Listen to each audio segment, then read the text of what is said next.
സംഭവം എന്താണെന്ന് വെച്ചാൽ നമ്മുടെ എനിക്കൊന്നും ഈ വോയിസിൽ കേൾക്കുന്നതുകൊണ്ടാണ് കുറച്ചുകൂടി അത് ഒരു ഫണ്ടാകുന്നത്.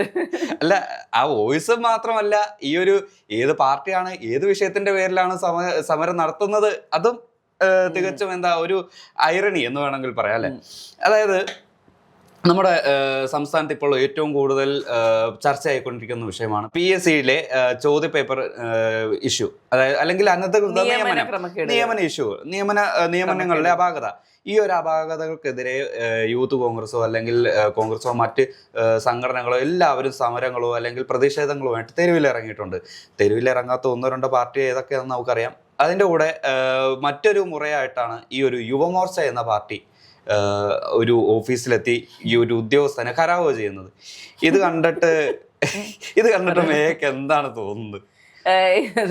ശരിക്കും ഞാൻ പറഞ്ഞ പോലെ ഈ വോയിസിൽ കേൾക്കുന്നതുകൊണ്ടാണ് കുറച്ചുകൂടെ രസമായിട്ട് തോന്നുന്നത്.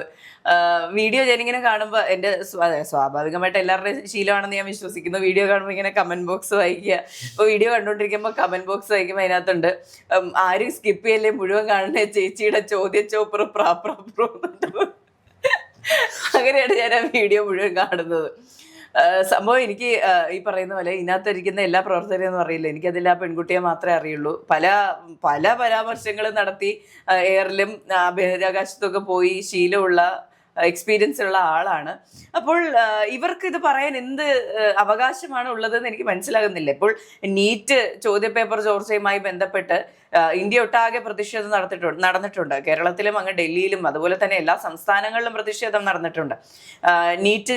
നീറ്റിന്റെ കാര്യങ്ങൾ ഇങ്ങനെ അനിശ്ചിതാവസ്ഥയിൽ നിൽക്കുന്ന സമയത്ത് കുറെ കുട്ടികൾ ആത്മഹത്യ ചെയ്യുന്ന സംഭവങ്ങൾ ഉണ്ടായിട്ടുണ്ട്. കുറെ കുട്ടികളുടെ ഭാവി നശിക്കുന്ന സംഭവം ഉണ്ടായിട്ടുണ്ട്. 22 ലക്ഷം വിദ്യാർത്ഥികളുടെ ഭാവിയാണ് ഇവർ ചോദ്യചിഹ്നമൊക്കെ അവശേഷിപ്പിക്കുന്നത്.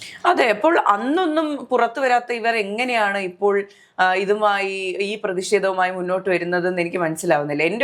എൻ്റെ ഒരു അഭിപ്രായത്തിൽ ഈ യുവജന സംഘടനകൾ പാർട്ടിയുടെ ബ്രാഞ്ചുകളായി അല്ലെങ്കിൽ പാർട്ടിയുടെ പോഷക സംഘടനകളായി ആണ് പ്രവർത്തിക്കുന്നത് എങ്കിൽ പോലും ഇവർക്ക് യുവജനങ്ങളോടൊരു ധാർമ്മിക ബോധം ഉണ്ടാകണം. നാട്ടിലെ കുട്ടികളോടൊരു ധാർമ്മിക ബോധം ഉണ്ടാകണം. എൻ്റെ പാർട്ടി എന്ത് നെറുകേട് കാണിച്ചാലും ഞാൻ അതിനെ കൂട്ടുനിൽക്കുമെന്ന് വിചാരിക്കുന്നവരാകരുത്.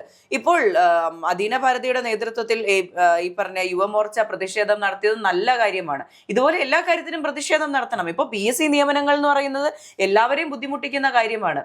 ഇവർ അന്ന് മൗനം പാലിച്ചിട്ട് ഇപ്പോൾ സംസ്ഥാനമാകുമ്പോൾ സംസ്ഥാനത്തിനെതിരെ പ്രതിഷേധിക്കാമെന്നാണ് വിചാരിക്കുന്നത്. നമ്മൾ ഈ PM ശ്രീ വിഷയത്തിൽ CPI SFIയും അതുപോലെ തന്നെ നമ്മുടെ DYFIയും കൂടെ പ്രതിഷേധം ഇപ്പോൾ സംഘടിപ്പിച്ചാൽ എങ്ങനെ ഇരിക്കും, അതുപോലെയാണ് കാര്യങ്ങൾ. ഇപ്പോഴും അവർ സംസാരിക്കുന്നുണ്ട്. VD സതീശൻ എന്തുകൊണ്ട് ഈ കരാറുമായി മുന്നോട്ട് പോകുന്നു എന്നുള്ള ചോദ്യമൊക്കെ ഉന്നയിക്കുന്നുണ്ട്. അപ്പൊ അവരോട് തിരിച്ച് എന്തുകൊണ്ട് നിങ്ങൾ ഈ കരാറിൽ ഒപ്പിട്ടു എന്ന് ചോദിച്ചാൽ മിണ്ടാതിരിക്കുന്ന ഒരു സംഘടനയാണ് നമ്മൾ. ഫസ്റ്റ് പ്ലേസ് എന്തിനാടാ നിങ്ങൾ ഒപ്പിട്ടത് എന്ന് തിരിച്ചു ചോദിക്കണം. അത്രയേ ഉള്ളൂ. അപ്പോൾ അന്ന് മുതൽ ഇവർ പ്രതിഷേധവുമായി മുന്നോട്ട് വരണമായിരുന്നു. അന്ന് CPI മാത്രമാണ് ഒരു അതൃപ്തി രേഖപ്പെടുത്തി മുന്നോട്ട് വന്നിട്ടുള്ളത്. യുവജന സംഘടനകൾ ഉറങ്ങുകയായിരുന്നു. അവർ എന്ത് പ്രതിഷേധമാണ് നടത്തിയത്? അപ്പോൾ അന്ന് കഴിയാത്തത് ഇന്ന് എങ്ങനെയാണ് സാധിക്കുന്നത്? അല്ലെങ്കിൽ ഇനിയും മുന്നോട്ടുള്ള രീതികളിൽ യുവജനങ്ങൾക്ക് വേണ്ടി സംസാരിക്കുന്ന ഇതുപോലുള്ള സംഘടനകൾ ഉണ്ടാകണം. പിന്നെ PSCയുടെ കാര്യം, ആര് വന്ന് പ്രതിഷേധിച്ചാലും കേൾക്കാൻ ബാധ്യസ്ഥരാണ് PSC എന്ന് പറയുന്നത്. കാരണം അത്രയധികം യുവജനങ്ങളെ ബുദ്ധിമുട്ടിക്കുന്ന തരത്തിലുള്ള നീക്കമാണ് അവർ നടത്തിയത്. ഒന്ന് ആലോചിച്ച് നോക്കൂ, എത്ര പേരുടെ ഭാവിയാണ് നശിപ്പിക്കുന്നത്. ജോലിക്ക് വേണ്ടി എത്ര വർഷം പഠിക്കുന്നവരുണ്ട്, കഷ്ടപ്പെട്ട് റാങ്ക് ലിസ്റ്റിൽ കയറുന്നവരുണ്ട്. ഇപ്പോൾ ഈ ക്രമക്കേട് കണ്ടെത്തിയ ജോലികളുണ്ടല്ലോ, തസ്തികകൾ, ഈ ക്രമക്കേട് കണ്ടെത്തിയ തസ്തികകൾ പുനഃപരിശോധിച്ച് ആ ജോലി എല്ലാം റദ്ദാക്കുകയാണെങ്കിൽ ഇതിനകത്ത് ഏബിൾ ആയിട്ടുള്ള യോഗ്യതയോടുകൂടി പഠിച്ചു കയറിയ എത്ര പേരുടെ ചാൻസ് ആണ് നഷ്ടപ്പെടുന്നത്. പണ്ട് ശിവരഞ്ജിത്തിന്റെ ചോദ്യപേപ്പർ ചോർച്ചയുമായി ബന്ധപ്പെട്ടുള്ള കേസ് ഉണ്ടായപ്പോൾ ആ റാങ്ക് ലിസ്റ്റ് തന്നെ റദ്ദാക്കുന്ന സംഭവം ഉണ്ടായി. എത്ര പേരുടെ കഷ്ടപ്പാടാണ്, എത്ര പേരുടെ ഉറക്കമില്ലാത്ത രാത്രികളാണ്. നമുക്കറിയാം, നമുക്കൊക്കെ പേഴ്സണലി അറിയുന്ന എത്രയോ പേർ PSCക്ക് വേണ്ടിയിട്ട് കഷ്ടപ്പെട്ടിരിക്കുന്നുണ്ട്. അതുമല്ല, PSCയുടെ വിശ്വാസ്യത തന്നെ നഷ്ടപ്പെട്ടില്ലേ. ഇനി PSC പഠിക്കാൻ പോവാണെന്ന്, നീ കുറെ പഠിക്ക്, എനക്ക് കുറെ കിട്ടും, ഇങ്ങനെയുള്ള ആട്ടുത്തുപ്പും കേൾക്കേണ്ട എത്ര വീടുകളുണ്ട്. ബേസിക്കലി എല്ലാ വീടുകളിലും ഇതിനുള്ള പ്രിവിലേജുകളില്ല.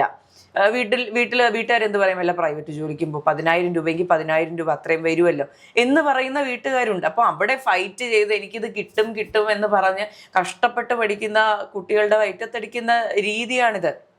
എത്ര എത്ര ലക്ഷങ്ങളുടെ തിരിമറി നടത്തിയിട്ടുണ്ടാകും, എത്ര സഖാക്കൾ ഒരു യോഗ്യതയും ഇല്ലാതെ കയറിയിരുന്നിട്ടുണ്ടാവും. കൊടി പിടിച്ചാൽ ജോലി ഉറപ്പ് എന്നുള്ളതാണ് ഇപ്പോൾ, അല്ലെങ്കിൽ ഉറപ്പാണ് LDF എന്നുള്ള ഒരു ഇതിൽ നിന്ന് മാറി കൊടി പിടിച്ചാൽ ഉറപ്പാണ് ജോലി എന്നുള്ള ഒരു മുദ്രാവാക്യത്തിലേക്ക് മാറി ഇപ്പോൾ സംസ്ഥാനത്തെ അല്ലെങ്കിൽ ഒരു പ്രധാനപ്പെട്ട വിപ്ലവ പാർട്ടി. അതെ, തീർച്ചയായിട്ടും. ഇപ്പോൾ ഒരു പാർട്ടിക്ക് വേണ്ടിയിട്ട് നമ്മൾ വെറുതെ തമാശയ്ക്ക് പണ്ട് പറയുമായിരുന്നു, ഞാനത് തമാശയ്ക്ക് തന്നെയാണ് പണ്ടും പറഞ്ഞുകൊണ്ടിരുന്നത്, ആയ കാലത്ത് പാർട്ടിയിലൊക്കെ പ്രവർത്തിച്ചായിരുന്നെങ്കിൽ ജോലി കിട്ടിയെന്ന്. പക്ഷെ അന്ന് തമാശയാണ് പറഞ്ഞതെങ്കിൽ ഇന്ന് അതിൽ സത്യം ഉണ്ടെന്ന് തോന്നുന്നു. നമ്മുടെ ചെറുപ്പകാലത്താണെങ്കിൽ പോലും നമ്മുടെ പാരന്റ്സ് ഇത് പറഞ്ഞ് നമ്മൾ കേട്ടിട്ടുണ്ട്.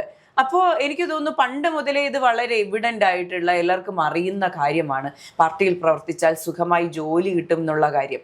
അതിനൊരു മാറ്റവും വന്നിട്ടില്ല എന്നുള്ളതാണ്. ഇപ്പോ ഒന്ന് ആലോചിച്ചു, ഒരു 10-15 കേസുകളാണ് ഇപ്പോൾ പുറത്തു വന്നിട്ടുള്ളത്. ഈ ചെറിയ തസ്തികകളിൽ, ചെറിയ പോസ്റ്റുകൾ, ഇപ്പൊ നമ്പർ ഓഫ് പോസ്റ്റുകൾ കുറഞ്ഞ തസ്തികകളിൽ ഇത്തരം ക്രമക്കേടുകൾ നടത്തിയിട്ടുണ്ടെങ്കിൽ വലിയ വലിയ പോസ്റ്റുകൾ, ഇപ്പൊ 10,000 9,000 വേക്കൻസി ഒക്കെ വിളിക്കുന്ന തസ്തികകളുണ്ട്, അതിലൊക്കെ എത്രത്തോളം ക്രമക്കേട് ഉണ്ടായിട്ടുണ്ടാകും. ഇതിപ്പോ 3 വർഷം കൂടുമ്പോഴൊക്കെയാണ് ഈ LDC പോലുള്ള പ്രധാനപ്പെട്ട ഈ ഒരു തസ്തികൾ അല്ലെങ്കിൽ ഈ ഒരു വിജ്ഞാപനങ്ങൾ വിളിക്കുന്നത്. ഈ ഒരു വിജ്ഞാപനം വിളിക്കുന്നത് വരെ കാത്തിരിക്കുകയാണെങ്കിൽ ഇതുപോലെ ഒരു ലോബി, എനിക്ക് തോന്നുന്നു ഇതുപോലെ ഒരു ലോബി പ്രവർത്തിക്കുന്നുണ്ടെന്നാണ്. ഈ ഒരു പാർട്ടിക്കുള്ളിൽ ഒരു ലോബി പ്രവർത്തിക്കുന്നു. ഈ ഒരു ലോബി ഈ ഒരു ആവശ്യക്കാരെ കണ്ടെത്തി ഇവരിൽ നിന്നും ആവശ്യത്തിന് പണം ഈടാക്കിയെങ്കിലും ആയിരിക്കും ഇതുപോലെ ഓരോ റാങ്ക് ലിസ്റ്റുകളിലേക്ക് തള്ളിക്കയറ്റുന്നത്. ഈ ഒരു തള്ളിക്കയറ്റുന്നതനുസരിച്ച് വർഷങ്ങളോളം അല്ലെങ്കിൽ ഈ ഒരു 3 വർഷത്തെ വിജ്ഞാപനം കാത്തിരിക്കുന്ന അല്ലെങ്കിൽ വർഷങ്ങളോളം പഠിച്ചുകൊണ്ടിരിക്കുന്ന ആ ഒരു ഉദ്യോഗാർത്ഥിയുടെ ആ ഒരു ബുദ്ധിമുട്ട്, കഠിനാധ്വാനത്തെ വെറും ആവിയാക്കുന്ന ഒരു പ്രവണതയാണ് ഇപ്പോൾ കണ്ടുവന്നിരുന്നത്. എനിക്ക് ഈ ഒരു സമരത്തിൽ പ്രധാനമായിട്ടും കണ്ടിട്ട് എൻ്റെ മനസ്സിൽ തോന്നുന്നു എന്താണെന്ന് വെച്ചാൽ, പെരുമന്തൻ ഈ ഒരു കാല് മണ്ണിൽ പൂഴ്ത്തി വെച്ചിട്ട് ചെറിയ മന്ദനെ മന്ദ എന്ന് വിളിക്കുന്നൊരു പഴയൊരു ചൊല്ലുണ്ട്, അല്ലെങ്കിൽ ചെറിയൊരു ഫോക്ലോർ ഉണ്ട് നമ്മുടെ നാട്ടിൽ. അതാണ് ഇവിടെ സംഭവിച്ചിരിക്കുന്നത്.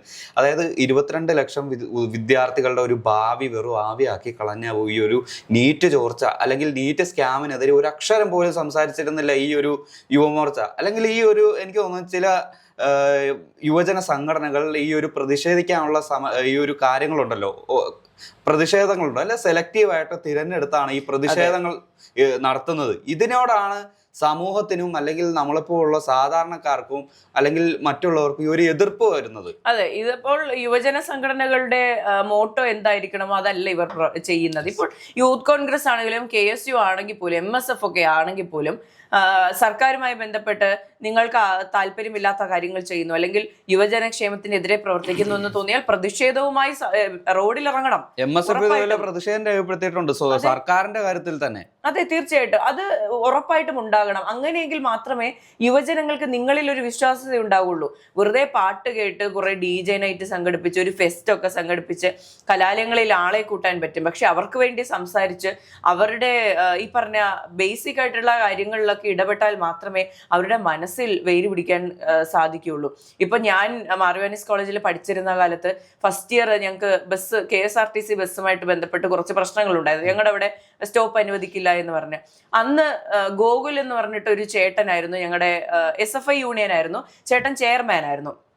ഞാനന്നിങ്ങനെ ചേട്ടനെ പോയി കണ്ട് ഇത് പറഞ്ഞു. അദ്ദേഹം 2 ദിവസത്തിനുള്ളിൽ ഇവിടെ നിന്ന് ഓഫീസിൽ നിന്ന് കോളേജിൽ നിന്ന് ലെറ്ററൊക്കെ വാങ്ങി KSRTC ഡിപ്പോയിൽ കൊടുത്ത് സംസാരിച്ച് അത് അറേഞ്ച് ചെയ്ത് തന്നു.